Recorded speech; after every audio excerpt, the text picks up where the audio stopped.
പരമധർമ്മസ്വരൂപിണേ അവതാരവരിഷ്ഠായ രാമകൃഷ്ണായ തേ നമഃ. ഈ ഉപനിഷത്തിൻ്റെ ക്ലാസ് രണ്ടാമത്തെ ആയിരിക്കാം ക്ലാസ്.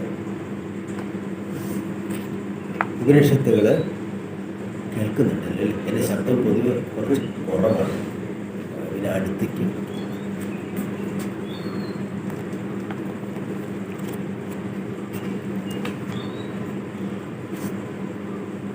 ഉപനിഷത്തുകൾ എന്ന് പറഞ്ഞാൽ വേദങ്ങളിൽ ഉൾപ്പെട്ടതാണ് എന്നെല്ലാവർക്കും അറിയാം. പക്ഷേ നമ്മൾ കഴിഞ്ഞ പ്രാവശ്യം എടുത്തത് കഠോപനിഷത്താണ്. വന്നവരായിരിക്കും എല്ലാവരും അല്ലേ? വരാത്തവരാരെങ്കിലും ഉണ്ടോ? ഒരാൾ മാത്രമേ അല്ലേ? എല്ലാവരും വരുന്നവർ. അപ്പോൾ കണ്ടിന്യൂഷനുണ്ട്. കഠോപനിഷത്ത് നമ്മൾ കുറച്ച് ആദ്യത്തെ പാർട്ടാണ് എടുത്തത്. പക്ഷേ ഈ ഉപനിഷത്ത് പഠിക്കുമ്പോൾ നമ്മൾ മനസ്സിലാക്കേണ്ടത് ഉപനിഷത്ത് മന്ത്രങ്ങൾ, അതിൽ വരുന്ന ഈ മന്ത്രങ്ങളെ കാണാപ്പാഠം പഠിച്ച് അത് ചൊല്ലിയത് കൊണ്ട് നമുക്ക് ശരിയായിട്ടുള്ള ആ ഒരു മാർഗദർശനം കിട്ടും എന്നത് ശരിയാണ്. പക്ഷേ മോക്ഷം കിട്ടുമെന്ന് ചോദിച്ചാൽ അത് മോക്ഷം എന്ന് പറഞ്ഞാൽ സ്വഫ്രീഡം, ആത്മസാക്ഷാത്കാരം, ഇത് കിട്ടുമെന്ന് ചോദിച്ചാൽ കിട്ടും എന്ന് ഉറപ്പിച്ച് പറയാൻ പറ്റുന്നില്ല. കാരണം മുണ്ടകോപനിഷത്ത് ഒരു മന്ത്രമുണ്ട്. ഉപനിഷത്തിലൊക്കെ മന്ത്രം എന്നാണ് പറയുക, ശ്ലോകം എന്ന് പറയില്ല. ഇത് നിങ്ങൾക്കറിയോ? ഗീതയിലൊക്കെ ആണെങ്കിൽ ശ്ലോകം എന്ന് പറയും.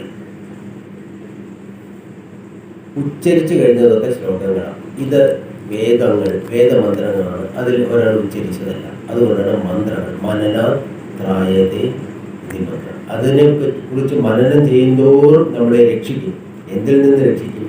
ഈ സംസാരമാകുന്ന ഈ ദുഃഖത്തിൽ നിന്നും നമ്മളെ രക്ഷിക്കും. അതുകൊണ്ടാണ് മന്ത്രം എന്ന് പറയുന്നത്. മന്ത്രത്തിന് ആ ശക്തിയുണ്ട്. അപ്പോൾ മുണ്ടകോപനിഷത്തിൽ ഒരു കാര്യം പറഞ്ഞിട്ടുണ്ട്. എന്താണ് ഈ കസ്മിന് ഭഗവോ വിജ്ഞാതേ സർവവിധം വിജ്ഞാതം ഭവതീതി എന്ന് ഒരു ശിഷ്യൻ ഗുരുവിനോട് ചോദിക്കണം. എന്തൊന്നിനെ അറിഞ്ഞാലാണോ എല്ലാത്തിനെയും അറിഞ്ഞതായിട്ട് നമുക്ക് അറിയുക? അപ്പം അതിന് പറയുന്നത് ഋഗ്വേദോ യജുർവേദം ഇതെല്ലാം രണ്ട് തരത്തിലുള്ള വിദ്യകളുണ്ട്. പരാവിദ്യ, അപരാവിദ്യ. അപരാവിദ്യ എന്ന് പറഞ്ഞാൽ എന്താണെന്ന് ഈ സയൻസും ഇതും എല്ലാം ഋഗ്വേദം യജുർവേദം എല്ലാം അപരാവിദ്യയിൽ തന്നെ. എന്നിട്ടോ ആ രണ്ടാമത്തെ ആ ലൈനിൽ പറഞ്ഞു അധ പരാ യയ തദക്ഷരമധിഗമ്യതേ. അക്ഷരത്തെ അറിയാൻ, അക്ഷരം നാശമില്ലാത്ത ആ ഒന്നിനെ അറിയുന്നതിന് നമുക്ക് ഏതാണോ സാധിക്കുന്നത്, ഏതുകൊണ്ടാണോ നമുക്ക് അറിയാൻ സാധിക്കുന്നത്, അതാണ് പരാവിദ്യ. അതായത് ഇന്നതാണെന്ന് അവിടെ പറഞ്ഞിട്ടില്ല. അനിർദ്ദേശ്യമപു എന്നൊക്കെ നമ്മൾ വിഷ്ണു സഹസ്രം ഇന്നതാണെന്ന് ചൂണ്ടിക്കാണിക്കാൻ പറ്റില്ല, അത് കാണിച്ചിട്ടുമില്ല. ഇതാണ്. അപ്പോൾ എന്തൊന്നുകൊണ്ടാണോ നമുക്ക് ഈ സാക്ഷാത്കാരം, അതായത് നമ്മുടെ ആത്മസാക്ഷാത്കാരം സാധിക്കുന്നത്, അതാണ് പരാവിദ്യ. ഈ ഉപനിഷത്ത് പഠിച്ചു കഴിഞ്ഞാൽ അതിലുള്ള തത്വം നാം അറിഞ്ഞ് നമുക്കത് സാക്ഷാത്കരിക്കാനുള്ള സാധന ചെയ്ത് അതിനെ നാം സാക്ഷാത്കരിക്കുകയാണ് ആവശ്യം. ശ്രീരാമകൃഷ്ണൻ പറയും, ഒരു ഉദാഹരണം പറയും. ഒരാൾ ഒരു പോസ്റ്റ് കാർഡ് അയച്ചു. 2 തോർത്തും 2 രാത്രി സന്ദേശം വേണം എന്നായിരുന്നു അതിൽ എഴുതിയത്. കത്ത് ആ സമയത്ത് വായിച്ചവിടെ വിട്ടു. പിന്നീട് എന്താണെന്ന് അത് മറന്നുപോയി. ഒരു കത്ത് അയച്ചിരുന്നല്ലോ, അതിലെന്താണെന്ന് ഓർമ്മിച്ച് കിട്ടുന്നില്ല. അപ്പോൾ എല്ലാവരും എന്താണ് ആ പോസ്റ്റ് കാർഡ് എന്നറിയാണ്ട് പോസ്റ്റ് കാർഡ് എവിടെയാണെന്ന് തിരയാൻ തുടങ്ങി. തിരഞ്ഞ് പോസ്റ്റ് കാർഡ് കിട്ടിയപ്പോൾ അത് വായിച്ചു നോക്കി. എന്താണ്? 2 തോർത്തും കുറച്ച് മധുരപലഹാരം കൊടുത്തയക്കണം. അത് വായിച്ചു കഴിഞ്ഞിട്ട് എന്ത് ചെയ്തു? പിന്നെ എഴുത്തിൻ്റെ ആവശ്യമില്ല, എഴുത്തവിടെ വിട്ടു. എല്ലാവരും തോർത്തും പലഹാരം മേടിക്കാനുള്ള നേട്ടമുണ്ട്. ഇതുപോലെ നമ്മളിത് വായിച്ചു കഴിഞ്ഞാൽ അതിൽ പറയുന്നത് എന്താണോ അതിനെ കണ്ടെത്താൻ വേണ്ടിയിട്ടുള്ള സാധനയാണ് നമ്മൾ ചെയ്യേണ്ടത്. അതാണ് നാം മനസ്സിലാക്കേണ്ടത്. ഇതിൽ ആദ്യത്തെ പാട്ടിൽ യമൻ നചികേതസിനോട് ചെയ്യുന്ന ഉപദേശമാണ് വരുന്നത്. 3 വരങ്ങൾ നചികേതസിന് ചോദിക്കാൻ വേണ്ടിയിട്ട് പറഞ്ഞു. നചികേതസിനോട് നിനക്ക് 3 വരങ്ങൾ തരാം. എല്ലാം ഓർമ്മയുണ്ടല്ലോ കഥ? ഓർമ്മയുള്ളവർക്ക് കൈ പോകുന്നു നോക്കട്ടെ. ഒരാൾക്ക് പിന്നിൽ ആർക്കും ഓർമ്മയില്ല അല്ലേ? അതാണ് നമ്മുടെ വിജയം എന്ന് പറയുന്നത്. കാരണം വെച്ചാൽ അവരെ ഓർമ്മിച്ച് വന്നാൽ പിന്നെ നമുക്ക് പ്രഭാഷകന്മാർക്ക് ഒന്നുമില്ല അല്ലേ? നിങ്ങൾ മറന്നുപോയി കഴിഞ്ഞാൽ ഞങ്ങൾക്കത് വീണ്ടും പറയാം. അങ്ങനെ ഒരു ഗുണമാണ്. അപ്പോൾ നചികേതസ് യമൻ്റെ അടുത്തേക്ക് പോയി. അതിനുശേഷം ചെറിയത് ഓർമ്മയുണ്ടല്ലോ, കുറച്ചൊക്കെ ഓർമ്മയുണ്ടല്ലോ അല്ലേ? അപ്പോൾ 3 ദിവസം അതെ. ആദ്യം ഒരു രാജാവ് വലിയൊരു യാഗം ചെയ്യാണ്. ആ യാഗത്തിൽ സർവസ്വ ദാനമാണ് പറഞ്ഞിട്ടുള്ളത്, എല്ലാം ദാനം ചെയ്യണം. അപ്പോൾ യാഗമൊക്കെ കഴിഞ്ഞപ്പോൾ വിശ്വജിത്ത് എന്ന് പറഞ്ഞിട്ടുള്ളൊരു യാഗമാണ്. ആ യാഗത്തിൽ ദാനം ചെയ്യാൻ വേണ്ടിയിട്ട് തുടങ്ങുകയാണ്. കുറേ പശുക്കളെ കൊണ്ട്, അന്ന് പശുക്കളെ ഒക്കെയാണ് ദാനം ചെയ്യുക. അങ്ങനെ ദാനം ചെയ്യുമ്പോൾ അദ്ദേഹത്തിൻ്റെ ചെറിയ കുട്ടിയുണ്ട്. അന്നൊക്കെ രാജാക്കന്മാർ കുട്ടികളെയൊക്കെ മുമ്പ് തന്നെ വിദ്യാഭ്യാസത്തിന് വിടും. അവർ വേദങ്ങളൊക്കെ അവർ പഠിക്കും, ശാസ്ത്രങ്ങളൊക്കെ പഠിക്കും. ചെറിയ കുട്ടിയാകുമ്പോൾ തന്നെ 5 വയസ്സോ 8 വയസ്സോ ഒക്കെ ഉള്ള കുട്ടിയും ഇതൊക്കെ ശ്രദ്ധിച്ചുകൊണ്ടിരിക്കുന്നുണ്ട്. ആളും ശാസ്ത്രങ്ങളൊക്കെ പഠിച്ചിട്ടുണ്ട്. അപ്പോൾ ഈ കൊടുക്കുന്ന സാധനങ്ങൾ നല്ലത് കൊടുക്കണമെന്നാണ് ദാനം ചെയ്യുമ്പോൾ. ഇദ്ദേഹം കൊടുക്കുന്ന പശുക്കളൊക്കെ ചാവാളി പശുക്കളും, അതായത് മെലിഞ്ഞ് പ്രസവിക്കാൻ പറ്റാത്ത പുല്ലുകുടി പീരോദക ജഗ്ദതൃണ ദുർഗദോഹ നിരീന്ദ്രിയ, അതായത് ഇനി പുല്ല് കഴിക്കാൻ പറ്റത്തില്ല, കഞ്ഞിയൊന്നും കുടിക്കാൻ പറ്റത്തില്ല, അതിന് അത്രയും ഇന്ദ്രിയങ്ങളൊക്കെ നശിച്ചിരിക്കുന്നു, പ്രസവിക്കാൻ പറ്റില്ല, അത്രയും വയസ്സായിരിക്കുന്നു, ചാവാളി പശുക്കളെയാണ് ദാനം ചെയ്യുന്നത്. അപ്പോൾ കുട്ടി എന്തൊക്കെ ശ്രദ്ധിച്ച് നോക്കുമ്പോൾ ഈ യാഗത്തിൽ സർവസ്വദാനമാണ് വേണ്ടത്. അപ്പോൾ ഞാൻ അച്ഛൻ്റെ സർവസ്വമാണ്, എന്നെ കൂടെ ദാനം ചെയ്യണ്ടേ, അങ്ങനെ ചിന്തിക്കുക. അപ്പോൾ കുട്ടി പോയി ചോദിക്കുകയാണ്, അങ്ങ് എന്നെ അച്ഛ, അങ്ങ് എന്നെ ആർക്കാണ് ദാനം ചെയ്യുന്നത്? ആ ഒറ്റ ചോദ്യത്തിൽ ഓർമ്മിപ്പിക്കുകയാണ്, അച്ഛൻ ചെയ്യുന്നത് ശരിയല്ല, അച്ഛൻ്റെ സർവസ്വമായ എന്നെ കൂടി ദാനം ചെയ്യണം, ഈ ചെയ്യുന്നതൊന്നും ശരിയല്ല. സാധാരണ ഈ വലിയ വലിയ സദസ്സിലൊക്കെ ചെറിയ കുട്ടികൾ വന്നു കഴിഞ്ഞാൽ ദേഷ്യം വരും. അച്ഛനമ്മയും പറയും, നിനക്കെന്താ ഇവിടെ കാര്യം എന്നൊക്കെ ചോദിക്കാറുണ്ട്.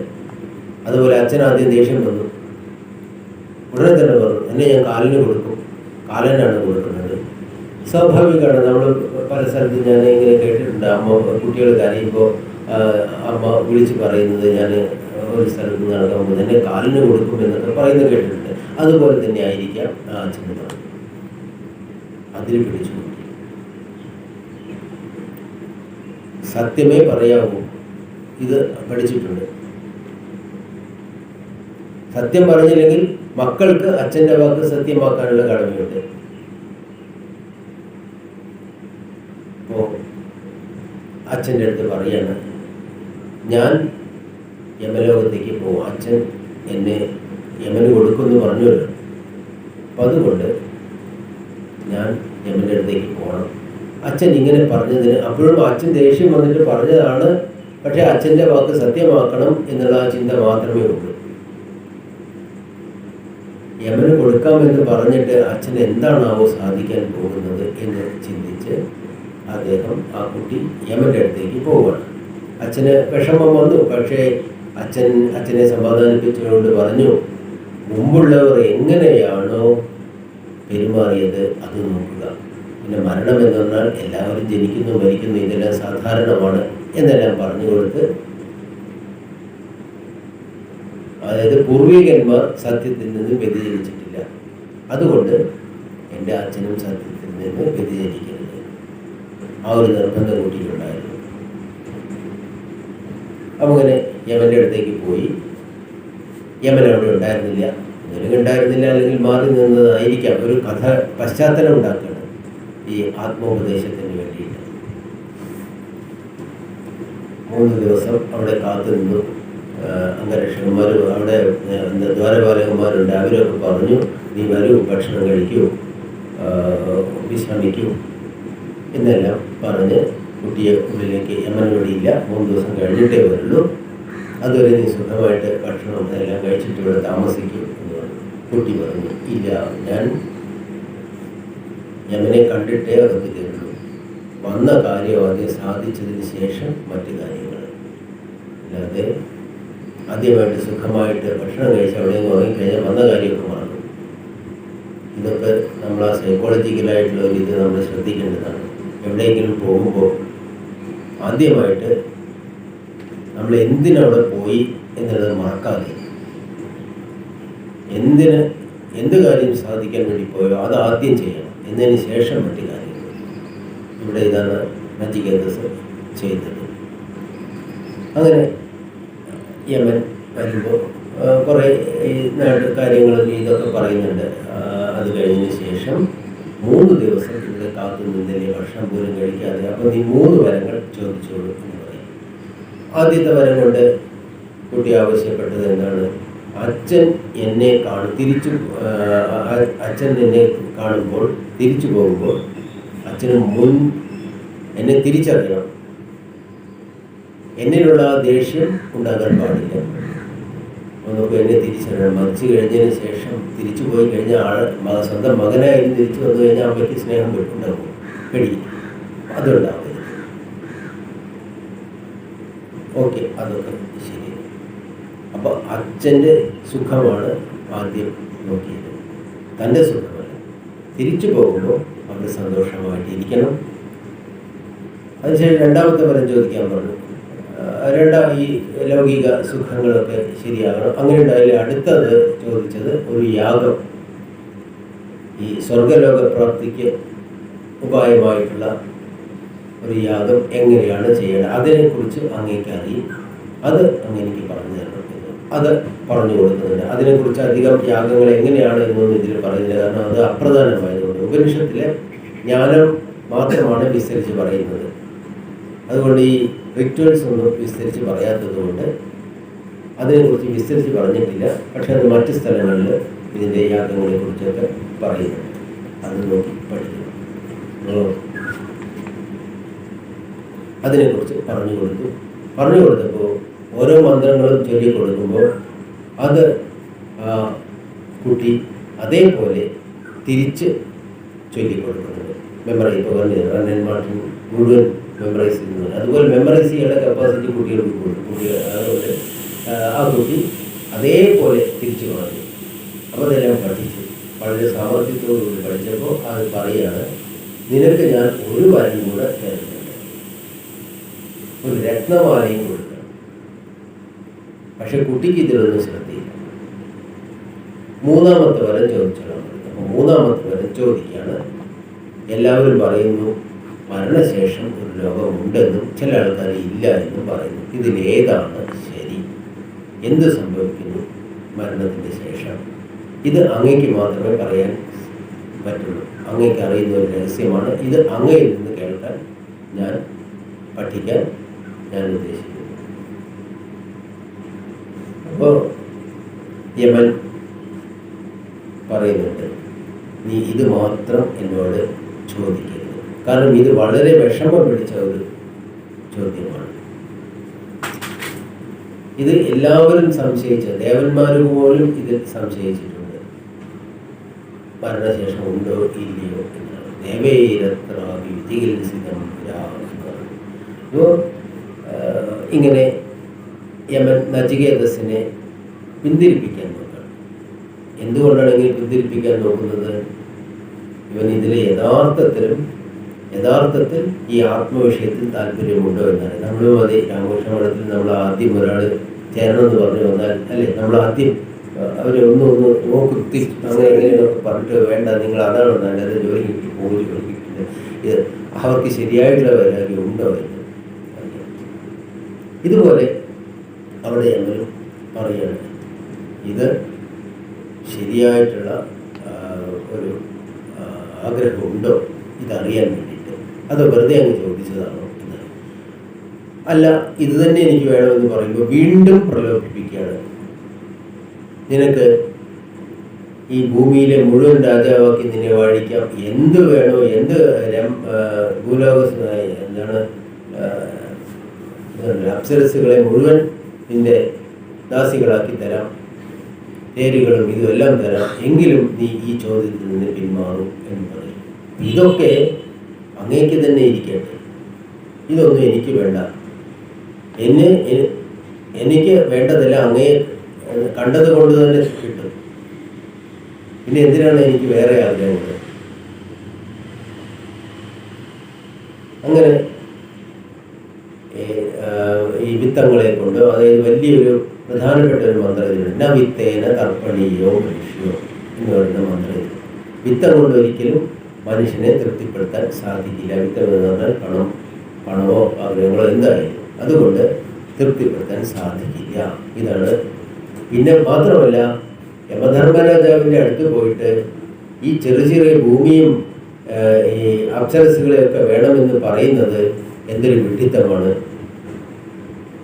ഈ ശ്രീരാമകൃഷ്ണൻ ഇതന്നെ പറയുന്നുണ്ട്, ഒരാൾ രാജാവിൻ്റെ അടുത്ത് പോയിട്ട് ആ രാജാവിന് വേണമെങ്കിൽ ജീവിതകാലം മുഴുവനും ഉള്ള ദുഃഖങ്ങളെല്ലാം തീർക്കാൻ വേണ്ടിയിട്ട് സുഖസമൃദ്ധമായിട്ട് ജീവിക്കാനുള്ള കാര്യങ്ങൾ തരാൻ കഴിവുള്ള രാജാവിൻ്റെ അടുത്ത് പോയിട്ട് എന്താ നിനക്ക് വേണ്ടതെന്ന് ചോദിക്കുമ്പോൾ, എനിക്കിന്ന് രാത്രി കറി വയ്ക്കാൻ മത്തങ്ങയും കുമ്പളങ്ങിയും വേണം എന്ന് പറയുന്നത് പോലെയാണ് ഞാൻ ഇതിനെല്ലാം ചോദിക്കുന്നത്. ശ്രീരാമകൃഷ്ണൻ പറയുന്ന കാര്യമാണ്. അതുപോലെയാണ് ഈ തുച്ഛമായിട്ടുള്ള ലൗകിക സുഖങ്ങൾക്ക് വേണ്ടി ആഗ്രഹിക്കുന്നത്. ഈ ലോകം 2 നാളേക്ക് മാത്രം. അപ്പോൾ ഇങ്ങനെ ശരിയായിട്ടുള്ള ഒരു വൈരാഗ്യം അദ്ദേഹത്തിന് ഉണ്ട് എന്ന് മനസ്സിലാക്കിയതിന് ശേഷം യമധർമ്മരാജാവ് ഉപദേശം തുടങ്ങണം, ആത്മോപദേശം. അത് തുടങ്ങുന്നതിന് മുമ്പ് ഇത് 1ാമത്തെ വരിയിൽ ഈ കഥ ഒരു പശ്ചാത്തലം ഉണ്ടാക്കിയതിന് ശേഷം അതിനെക്കുറിച്ച് പറയാൻ തുടങ്ങുന്നത്.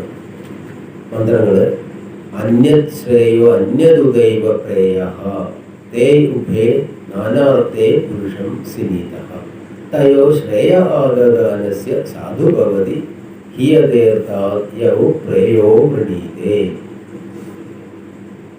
അന്യത് ശ്രേയസ് പ്രേയസ് എന്ന് 2 ഈ മനുഷ്യൻ്റെ മുമ്പിൽ വിശാലമായി കിടക്കുന്ന വഴികളാണ്. ശ്രേയോമാർഗവും പ്രേയോമാർഗവും. അത് 2ഉം വേറെ വേറെയാണ്. ഏതിന് വേണമെന്ന് നമ്മൾ തീരുമാനിക്കണം. ഇതാണ് പറയുന്നത്. ശ്രേയസ് ശിഷ്യനെ പരീക്ഷിച്ച് ആത്മജ്ഞാനത്തിന് അർഹനാണെന്ന് അറിഞ്ഞതിന് ശേഷം പലയിടത്തും ആത്മജ്ഞാനത്തിന് വേണ്ടി ഗുരുവിൻ്റെ അടുത്തേക്ക് പോയാൽ ഇത് പരീക്ഷിക്കുന്നത്, ഗുരു ശിഷ്യനെ പരീക്ഷിച്ച് അർഹനാണെന്ന് അറിഞ്ഞതിന് ശേഷമേ ആത്മോപദേശം നടന്നു. ശ്രീരാമകൃഷ്ണദേവൻ ഒന്നുകൂടെ പറഞ്ഞു, ശിഷ്യൻ ഗുരുവിനെയും പരീക്ഷിക്കണം എന്ന് പറഞ്ഞു. ഇത് പലർക്കും നടക്കുമെന്ന് അറിയില്ല അല്ലേ. ഗുരു ശിഷ്യനെ പരീക്ഷിക്കുന്നുണ്ട്, ശിഷ്യൻ ഗുരുവിനെ പരീക്ഷിച്ചു കഴിഞ്ഞാൽ ഗുരുവിൻ്റെ സ്വഭാവം മാറും. പുതിയ, അത് യഥാർത്ഥ സാക്ഷാത്കാരം ഇല്ലാത്ത ഗുരു, അനുയായികളെ സൃഷ്ടിക്കാൻ വേണ്ടി മാത്രം നടക്കുന്ന ഗുരുക്കന്മാർക്ക് തിരിച്ചു പരീക്ഷിക്കുമ്പോൾ എന്താവും? അത് ഇഷ്ടപ്പെടില്ല. പക്ഷെ ശ്രീരാമകൃഷ്ണദേവൻ ഇങ്ങനെ പറഞ്ഞു, ശിഷ്യനെ പോലും നമ്മൾ നാണയം തിരിച്ചും മറിച്ചും പരിശോധിച്ച് അത് കള്ളനാണയമല്ല എന്ന് ഉറപ്പുവരുത്തുന്നത് പോലെ പരീക്ഷിച്ചിട്ട് വേണം നാം ഗുരുവിനെ സ്വീകരിക്കാൻ. വിവേകാനന്ദ സ്വാമി ശ്രീരാമകൃഷ്ണദേവനെ പരീക്ഷിച്ചു, ശിഷ്യന്മാരെല്ലാവരും പരീക്ഷിച്ചിട്ടുണ്ട്. യോഗാനന്ദ സ്വാമിജി പരീക്ഷിച്ചു. എല്ലാ സ്വാമിമാരും ശ്രീരാമകൃഷ്ണനെ തിരിച്ചും മറിച്ചും പരിശോധിച്ചതിന് ശേഷമാണ് ആക്സെപ്റ്റ് ചെയ്തത്, അംഗീകരിച്ചത്. നാണയം കൈകൊണ്ട് തൊടാൻ പറ്റില്ല എന്ന് പറഞ്ഞിരുന്നു ശ്രീരാമകൃഷ്ണൻ. അത് ശരിയാണോ അല്ലയോ എന്ന് അറിയാൻ വേണ്ടി നിങ്ങൾ വായിച്ചിട്ടുണ്ടാവില്ലേ, വിവേകാനന്ദ സ്വാമിജി കടക്കയുടെ അടിയിൽ ഒരു നാണയം വെച്ചു. ശ്രീരാമകൃഷ്ണന് അതിൽ കടക്കാൻ പറ്റുന്നില്ല. ഉടനെ തന്നെ ചാടി എഴുതി ഉള്ളു കുത്തുന്ന മാതിരി വേദന. അപ്പോൾ ഈ വിരിപ്പൊക്കെ കുടഞ്ഞു നോക്കുമ്പോൾ അതിനൊരു നാണയം ശ്രീരാമകൃഷ്ണന് മനസ്സിലായി ഇതാരാ ചെയ്തത്. വിവേകാനന്ദ സ്വാമി അപ്പുറത്തുനിന്നെല്ലാം കണ്ടുകൊണ്ട് നിൽക്കുന്നുണ്ട്. അപ്പോൾ ഇങ്ങനെ തന്നെ വേണം, പരീക്ഷിക്കണം. ഇവരെല്ലാം നമുക്ക് വേണ്ടി ലീലയാടിയതാണ് എന്നുള്ള ഒരു സത്യം വേറെ. കാരണം വിവേകാനന്ദ സ്വാമിക്കുണ്ട് ശ്രീരാമകൃഷ്ണനെ സംശയം. പക്ഷേ വിവേകാനന്ദ സ്വാമി തിരിച്ചും മറിച്ചും പരിശോധിച്ച് ശ്രീരാമകൃഷ്ണനെ അംഗീകരിച്ചു എന്നുള്ളത് നമുക്ക് അറിയുന്നത് കൊണ്ട് വിവേകാനന്ദ സ്വാമിജി ശ്രീരാമകൃഷ്ണദേവനെ ഭഗവാനായിട്ട് അംഗീകരിച്ചു. ശ്രീരാമകൃഷ്ണനെ അവതാരമായിട്ട് പറഞ്ഞു, അവതാരമായിട്ടല്ല അവതാര വരിഷ്ഠനായിട്ട് പറഞ്ഞു എന്നുള്ളത് കൊണ്ട് തന്നെ നമുക്ക് ആ കണ്ണും പൂട്ടി ശ്രീരാമകൃഷ്ണനെ അംഗീകരിക്കാം. ഈശ്വരനാണ്, അവതാരമാണെന്ന് പറയാം. കാരണം വിവേകാനന്ദ സ്വാമി അത്രയേറെ പരീക്ഷണങ്ങൾക്ക് ശേഷമാണ്. ശ്രീരാമകൃഷ്ണൻ ഈ ഒരു ഈശ്വരത്വം അവതാരമൊന്നും അല്ല എന്നുണ്ടെങ്കിൽ, വെറുതെ വേണ്ട കാട്ടിക്കൂട്ടുകയാണെങ്കിൽ എന്തുണ്ടാവും? വിവേകാനന്ദ സ്വാമി എന്നെ ഹൃദയക്കാരല്ലേ അംഗീകരിക്കുമായിരുന്നു. ഇല്ല. ഇത് നമുക്ക് മനുഷ്യ ലോകത്തിന് വേണ്ടിയിട്ട്, മനുഷ്യന്മാർക്ക് വേണ്ടി, മനുഷ്യന്മാരുടെ ആ ഉറപ്പിന് വേണ്ടി, മനസ്സിൻ്റെ ഉറപ്പിന് വേണ്ടിയിട്ടാണ് ഈ സാധനങ്ങളെല്ലാം നമുക്ക് ലീലയാടി കാണിച്ചു തന്നത്. നമ്മുടെ സുഖത്തിന് വേണ്ടി, ആത്മസുഖത്തിന് വേണ്ടി, സ്ഥിരസുഖത്തിന് വേണ്ടി, ശാന്തിക്കും സമാധാനത്തിനും വേണ്ടി. അപ്പം അതിനുള്ള അന്യശ്രേയോ അന്യദൈവ പ്രേയ തേ ഉഭേന അനാർത്തേ പുരുഷം സ്നേഹിത. ശിഷ്യനെ പരീക്ഷിച്ച് ആത്മജ്ഞാനത്തിന് അർഹനാണെന്ന് അറിഞ്ഞതിന് ശേഷം യമധർമ്മരാജാവ് നചികേതസിനോട് വീണ്ടും പറയുന്നു, മോക്ഷത്തിന് സാധനമായി തീരുന്ന ശ്രേയസ് വേറെയാണ്, ലൗകിക അഭ്യുദയത്തിന് സാധനമായി തീരുന്ന പ്രേയസ്സും വേറെയാണ്. വ്യത്യസ്തമായ പ്രയോജനങ്ങളോട് കൂടിയ അവ രണ്ടും, വിദ്യാരൂപമായ ശ്രേയസ്സും അവിദ്യാരൂപമായ പ്രേയസ്സും മനുഷ്യനെ ബന്ധിക്കുന്നു, രണ്ടും ബന്ധിക്കുന്നു.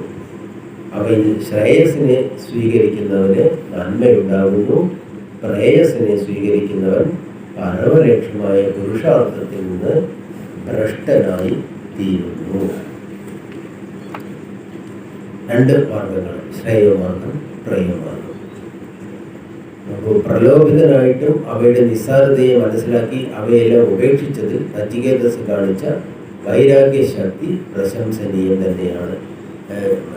യമധർമ്മരാജാവ് പറഞ്ഞു, നിന്നെ പോലെയുള്ള ചോദ്യകർത്താക്കളും നിന്നെ പോലെയുള്ള ശിഷ്യന്മാരും വീണ്ടും വീണ്ടും ഉണ്ടാകട്ടെ എന്ന് യമധർമ്മരാജാവ് നചികേതസിനോട് പറയുന്നുണ്ട്. ഇങ്ങനെ ഗുരുവിനെ വിമർശിക്കുന്ന ശിഷ്യന്മാരാണ് ഉയർച്ചയിലെത്തുന്നത്. ഭഗവത്ഗീതയിൽ ഇത് തന്നെയാണ് ചെയ്യുന്നത്. ഇതിതേ ജ്ഞാനവാഖ്യാതം മുഖ്യതരം മയ വിമർശേതശേഷേണ യഥേച്ഛസി തഥാ കുരു. ഭഗവത്ഗീത അർജുനനോട് ഈ ഉപദേശങ്ങളെല്ലാം യുദ്ധം ചെയ്യണം എന്നെല്ലാം, എങ്ങനെയാണ് യുദ്ധം ചെയ്യുന്നത്, എന്ത് മനോഭാവത്തോടു കൂടിയാണ്, എങ്ങനെ ചെയ്താലാണ് നിന്നെ ബന്ധിക്കാതിരിക്കുക, ഇതെല്ലാം പറഞ്ഞതിന് ശേഷം നീ ഇത് ചെയ്യണം അല്ലെങ്കിൽ നീ യുദ്ധം ചെയ്തേ പറ്റുള്ളൂ എന്ന് പറഞ്ഞില്ല. എൻ്റെ ഉപദേശം നീ കേൾക്കണം, നിർബന്ധമായിട്ടും കേൾക്കണം, നിർബന്ധമായിട്ട് യുദ്ധം ചെയ്യണം, അല്ലെങ്കിൽ രാജ്യം നശിക്കും, ഇവരെയൊക്കെ രക്ഷിക്കേണ്ടത് നിന്റെ കടമയാണ്. ഇതൊന്നും ഭഗവാൻ പറഞ്ഞില്ല. ഞാൻ നിനക്കിതെല്ലാം പറഞ്ഞു തന്നു, ഈ ജ്ഞാനമെല്ലാം നിനക്ക് പറഞ്ഞു തന്നു, ഇത് അത്യന്ത രഹസ്യമായിട്ട് ഈ വിദ്യ നിനക്ക് പറഞ്ഞു തന്നു. ഇനിയോ വിമർശിച്ചത് അശേഷേണ വിമർശിച്ചത്, അതായത് വിമർശിച്ചിട്ട് തിരിച്ചും മറിച്ചും വിമർശന രൂപേണ നീ നോക്കിക്കണ്ട് യഥേച്ഛസി തഥാ കുരു. എന്നിട്ട് ഇത് സ്വീകരിക്കണമെന്ന് പറഞ്ഞു. യഥേച്ഛസി, നിനക്ക് എന്താണോ ഇഷ്ടം അതുപോലെ ചെയ്തോളൂ എന്ന് പറഞ്ഞു. അവിടെയാണ് ഭഗവാൻ ശരിയായിട്ടുള്ള ഉപദേശം കൊടുക്കുന്നു. പക്ഷെ സ്വീകരിക്കേണ്ടത് എൻ്റെ കടമ. വേണമെങ്കിൽ സ്വീകരിക്കാൻ, വേണ്ടെങ്കിൽ നീ ഉണ്ടെങ്കിലും ഇല്ലെങ്കിലും ഇത് നടക്കും, യുദ്ധം നടക്കും. നിമിത്തം മാത്രം ഭവസവ്യസാചിൻ എന്നതിൻ്റെ മുമ്പ് പറയുന്നത് നീ എല്ലാം നിമിത്തം മാത്രമാണ്. അപ്പോൾ ഈ ശ്രേയമാർഗവും പ്രേയമാർഗവും രണ്ട് മാർഗങ്ങളുണ്ട്. ഇതിൽ ഏത് സ്വീകരിക്കണം എന്ന് നാം തന്നെ തീരുമാനിക്കണം. പ്രലോഭിതനായിട്ടും അവയുടെ നിസ്സാരതയെ മനസ്സിലാക്കി അവയെല്ലാം ഉപേക്ഷിച്ചതിൽ നചികേതസ് കാണിച്ച വൈരാഗ്യ ശക്തി പ്രശംസനീയം തന്നെയാണ്. മിക്ക മനുഷ്യരും ഈ ഇന്ദ്രിയ സുഖാനുഭവങ്ങളിൽ അമഗ്നരായി തീരുകയാണ് ചെയ്യുന്നത്. ശ്രേയോമാർഗത്തെ സ്വീകരിക്കുന്ന നചികേതസ് ആത്മഗ്രഹണത്തിന് അധികാരിയാണെന്ന് ഇതുകൊണ്ട് തെളിയുന്നു. ഇപ്പോൾ ഒരാൾക്ക് ഈശ്വരനെ കിട്ടണമെന്നൊക്കെ നല്ലവണ്ണം ആഗ്രഹം ഉണ്ടാവും. എനിക്ക് ഈശ്വരൻ വേണം, പക്ഷെ മറ്റതിനെ വിടാൻ വയ്യ. എല്ലാവരും ചോദിച്ചാൽ ഈശ്വരനെ വേണം നിനക്ക് എന്നുള്ളതും മറ്റ് ലോകസുഖങ്ങൾ വേണോ വേണ്ടോ എന്നുള്ളതുമാണ്. ലോകസുഖങ്ങളെ ഉപേക്ഷിച്ചാൽ മാത്രമേ ഈശ്വരൻ, അല്ലെങ്കിൽ ഈശ്വരനെ കിട്ടണമെന്നുള്ള ആഗ്രഹം കൊണ്ട്, സാക്ഷാത്കാരം വേണമെന്നുള്ള ആഗ്രഹം കൊണ്ട് എന്തില്ല, നമുക്ക് ഈശ്വരനെ കിട്ടണമെന്നില്ല. മറ്റതിനെ ഒഴിവാക്കുക.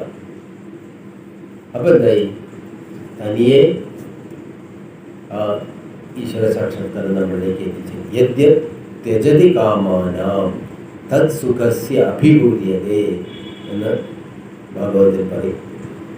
കാമങ്ങളെ ത്യജിച്ചുകൊണ്ട് എത്ര കണ്ട് ത്യജിക്കുന്നുവോ, മനസ്സിൽ നിന്നും എത്ര കണ്ട് ഒഴിവാക്കുന്നുവോ, അവിടെയൊക്കെ തത് സുഖസ്യ അഭിഭൂര്യ, അവിടെയൊക്കെ സുഖം കൊണ്ട് നിറയും. ഓട്ടോമാറ്റിക്കായിട്ട് അവിടെ നിറയും. നമ്മൾ ഏത് വേണം, ശ്രേയസ് വേണോ പ്രേയസ് വേണോ എന്നുള്ളത് നാം തന്നെ തിരഞ്ഞെടുക്കേണ്ട പാതയാണ്. അതുകൊണ്ടാണ് അടുത്ത് പറയുന്നത്, ദൂരമേതേ വിപരീതേ വിഷൂചി.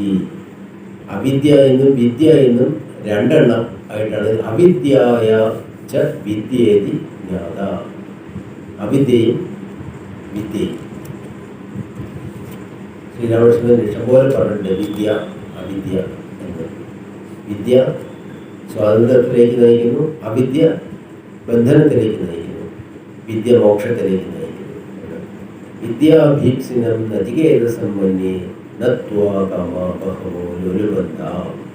അവിദ്യ എന്നും വിദ്യ എന്ന് അറിയപ്പെടുന്ന ഈ മാർഗവും ശ്രേയമാർഗവും വിരുദ്ധ സ്വഭാവങ്ങളോട് കൂടിയവയും വേറെ വേറെ ഫലത്തോടു കൂടിയവയുമാണ്.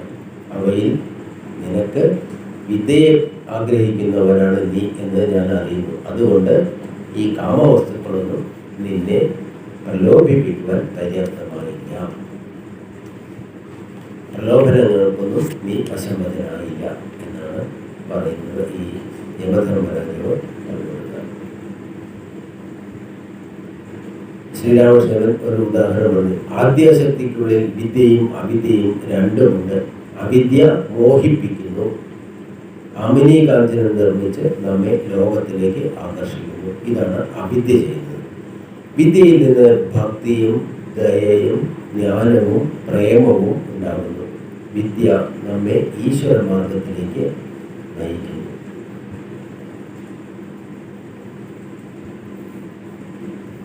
അടുത്ത മന്ത്രം, നിങ്ങളെല്ലാം ഒരു ബുക്ക് മേടിച്ചു കഴിഞ്ഞാൽ നന്നായിരുന്നു അല്ലേ? ബുക്ക് ഇവിടെ സാമൂതിയോട് പറഞ്ഞിട്ട് ക്ലാസ് ഉണ്ടെങ്കിൽ ഓരോ ക്ലാസ്സിലും അതാതിൻ്റെ ബുക്ക് നിങ്ങൾക്ക് ഉണ്ടാകുന്നതല്ല. ഇപ്പോൾ ഹരിനാമകീർത്തനം ക്ലാസ് എടുക്കുമ്പോൾ ഹരിനാമകീർത്തനം ഇവിടെ ആശ്രമത്തിൻ്റെ ബുക്കുണ്ട്, അത് മേടിക്കുക. ഉപനിഷത്താണെങ്കിൽ ഉപനിഷത്താണ്.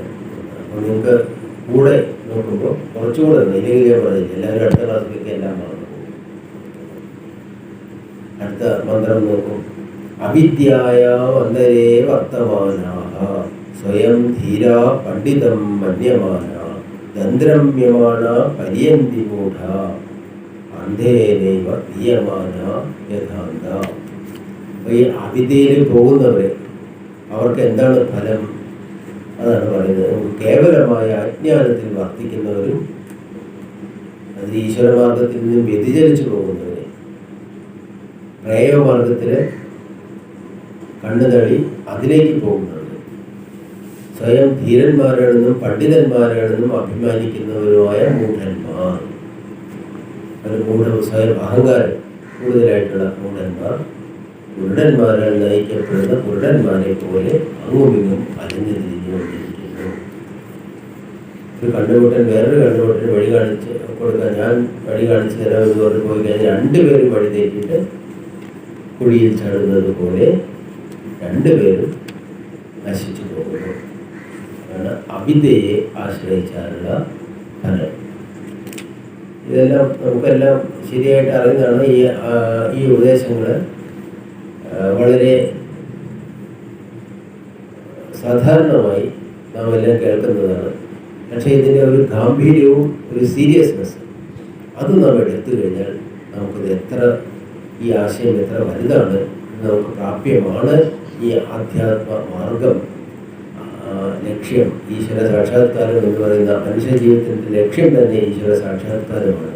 ആ ഈശ്വര സാക്ഷാത്കാരം നമുക്ക് തീർച്ചയായും പ്രാപ്യമാണ് എന്നത് മനസ്സിലാകും. ഈ മന്ത്രങ്ങളെ വായിക്കുമ്പോൾ, ഈ കഠോപനിഷത്തിലെ ഈ മന്ത്രങ്ങളെ വായിക്കുകയും അതിനെക്കുറിച്ച് മനനം ചെയ്യുകയും ചെയ്യുമ്പോൾ എന്താണ് നമുക്ക് ശാന്തിയും സമാധാനവും ഉണ്ടാകും. മനന ത്രായതേ. അപ്പോൾ മറ്റുള്ള ദുഃഖങ്ങളിൽ നിന്ന് നമ്മളെ രക്ഷിച്ച് ഈ സംസാര സാഗരത്തിൻ്റെ മറുകര നമുക്ക് എത്തിച്ചേരാൻ സാധിക്കും.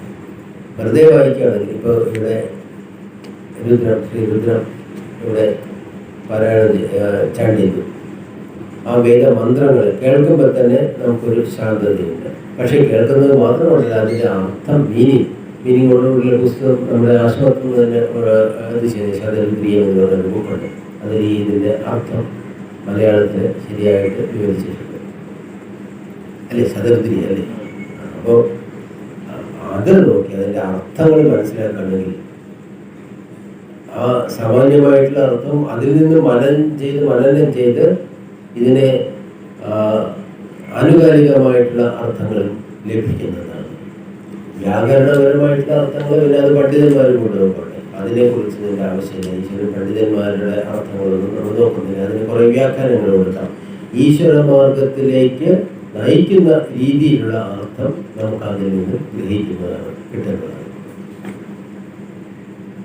അടുത്തത് ഇതേ വിദ്യയെ വീണ്ടും വീണ്ടും പറയുകയാണ്. എന്താണ് ശ്രേയോവിദ്യ, പ്രയോവിദ്യ? സാമ്പരായ പ്രതിപാദി ബാലം. ഇത് ആർക്കാണ് ഇത് ഗ്രഹിക്കാൻ സാധിക്കുന്നത്? ആർക്കാണ് പറ്റാത്തത്?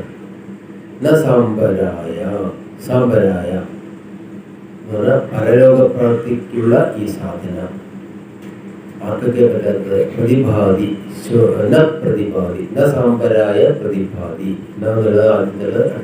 പ്രതിഭാതി. ആർക്കൊക്കെയാണ് ശോഭിക്കാത്തത്, പ്രകാശിക്കാത്ത? ബാലം, മന്ദന്മാർക്ക്, മന്ദബുദ്ധികൾക്ക്. പിന്നെയോ പ്രമാദ്യന്തം, തെറ്റുപറ്റുന്നവർ. പിന്നെയോ വിത്തമോഹേന മൂഢം, വിത്തമോഹന സമ്പത്തിൽ നിന്നുള്ള മോഹത്താൽ, സമ്പത്തിനോടുള്ള മോഹത്താൽ മൂഢം എന്ന വിവേകം ഇല്ലാത്തവരുമായിട്ടുള്ള ബാലം. അതായത് ബാലൻ എന്ന് പറഞ്ഞ മന്ദബുദ്ധി, അതായത് ജ്ഞാനത്തെക്കുറിച്ച് ജ്ഞാനം പ്രകാശിക്കാത്തവൻ. അതാണ് ബാലൻ എന്ന് പറഞ്ഞാൽ ശരിക്കും ചെറിയ കുട്ടി. വലിയ ആൾക്കാർക്ക് വിദ്യ ഉണ്ടാവും, ചെറിയ കുട്ടികൾക്ക് അത് പഠിച്ചിട്ടില്ല. അപ്പോൾ അതുകൊണ്ട് മന്ദൻ, ബാലൻ എന്നൊക്കെ പറഞ്ഞാൽ ഈ ആത്മജ്ഞാനം ഇല്ലാത്തവൻ, അജ്ഞൻ എന്നാണ് അർത്ഥം. അജ്ഞനെ സംബന്ധിച്ച് ന പ്രതിപാദി, പ്രകാശിക്കുന്നില്ല.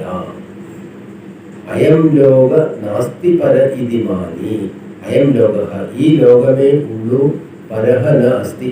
അയം ലോകോ, ഈ ലോകം മാത്രമേ ഉള്ളൂ, പരലോകം ഇല്ല എന്ന് വിചാരിക്കുന്നവന് എന്ത് ചെയ്യും? പുനർവശം ആപദ്യതേ പുനഃ, വീണ്ടും വീണ്ടും എൻ്റെ വശം, അത് എൻ്റെ അധീനത്തെ പ്രാപിക്കുന്നു. യമന്റെ അധീനത്തിൽ എന്ന് പറയുന്നത് മരണം. എപ്പോഴും മരണം ഭരിച്ചുകൊണ്ടിരിക്കുന്നു. മരണം, ജനനം, മരണം അല്ലേ. ഈ ജനന മരണങ്ങളിൽ നിന്നും മോക്ഷം നേടണമെങ്കിൽ, മോചനം നേടണമെങ്കിൽ ആത്മജ്ഞാനം വേണം. അജ്ഞന്മാർ, ഈ അറിവില്ലാത്തവൻ, ആത്മജ്ഞാനം ഇല്ലാത്തവൻ ജനിച്ചും മരിച്ചും കൊണ്ടിരിക്കും. പക്ഷേ ഭൗതിക ദേഹത്തിന് മരണമുണ്ട്.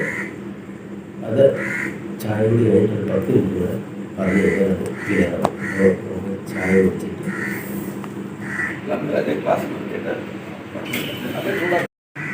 ആർക്കാണ് ഈ ആത്മജ്ഞാനം പ്രകാശിക്കാത്തത്? അതാണ് ഇവിടെ പറയുന്നത്. ഐശ്വര്യമോഹത്താൽ വിവേചന ശക്തി ഇല്ലാത്തവർ.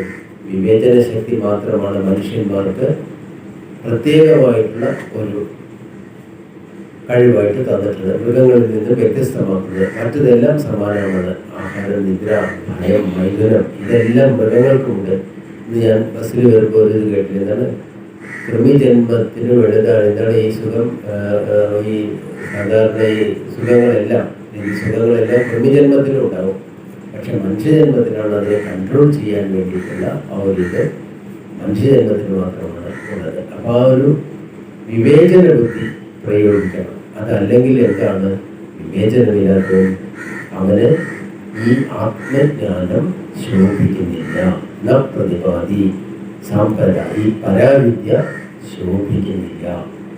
ഈ അതിനുള്ള സാധനങ്ങളാണ് നാം ചെയ്യേണ്ടത്. ഇതിലെ സാധനങ്ങളെ കുറിച്ച് പറയുന്നുണ്ട്. എങ്ങനെ ആത്മജ്ഞാനം പ്രാപ്തമാക്കാം എന്ന് പറഞ്ഞതിന് ശേഷം ആത്മാവിനെ കുറിച്ച് ഉള്ള ഒരു ചെറിയ വിവരണം എന്ന് പറഞ്ഞാൽ ആത്മാവിനെ കുറിച്ച് വിവരിക്കാൻ പറ്റില്ല. ബ്രഹ്മം മാത്രം വെച്ചിലായിട്ടില്ല എന്നാണ് ശ്രീരാമകൃഷ്ണൻ പറയുന്നത്. അതിനെക്കുറിച്ച് ആരും ഇതുവരെ എന്താണെന്ന് പറഞ്ഞിട്ടില്ല. എന്നാലും ഒരു ഏകദേശ രൂപം, അതായത് വിരുദ്ധമായിട്ടുള്ള ഭാവങ്ങളെ വെച്ചാണ് ആത്മാവിനെ നിർവചിക്കുന്നത്. ആസീനം ദൂരോ പ്രചാരം, ഇരുന്നു കൊണ്ട് തന്നെ ദൂരത്തേക്ക് പോകുന്നു എന്നൊക്കെ പറഞ്ഞ കാലുകൊണ്ടല്ലേ നടക്കുക. അപ്പം ഇങ്ങനെയുള്ള വിരുദ്ധ ഭാവങ്ങൾ ഇതിൻ്റെ തന്ത്രങ്ങൾ വരുന്നതാണ്. അത് കഴിഞ്ഞതിന് ശേഷം ഇത് ആത്മസാക്ഷാത്കാരം സിദ്ധിച്ചവരുടെ ഉദാഹരണങ്ങൾ പറഞ്ഞത്. അപ്പോൾ സിദ്ധിച്ചവർ എങ്ങനെ ഇരുന്നു, അവരാരൊക്കെയുണ്ട്, ഇപ്പോഴും ജീവിച്ചിരിക്കുന്നുണ്ട്, അവരിങ്ങനെയാണ് എന്ന് പറയുന്നത്. അങ്ങനെയാണ് ഉപനിഷത്തിൻ്റെ ആ ഒരു ശരിയായിട്ടുള്ള ഒരു രീതി.